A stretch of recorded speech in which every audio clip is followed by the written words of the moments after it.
Hello दोस्तों, gate 2025 का admit card आ चुका है। तो आपको इस वीडियो में बताएंगे कि आप अपना एडमिट कार्ड कैसे डाउनलोड करेंगे। इसके लिए आपको सबसे पहले क्रोम ब्राउज़र ओपन कर लेना है।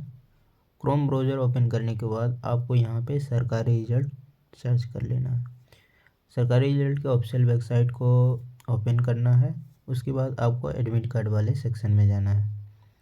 एडमिट कार्ड वाले सेक्शन में जाने के बाद यहाँ पे आप देख सकते हैं गेट 2025 एडमिट कार्ड का लिंक है। तो आपको उस पर क्लिक कर लेना।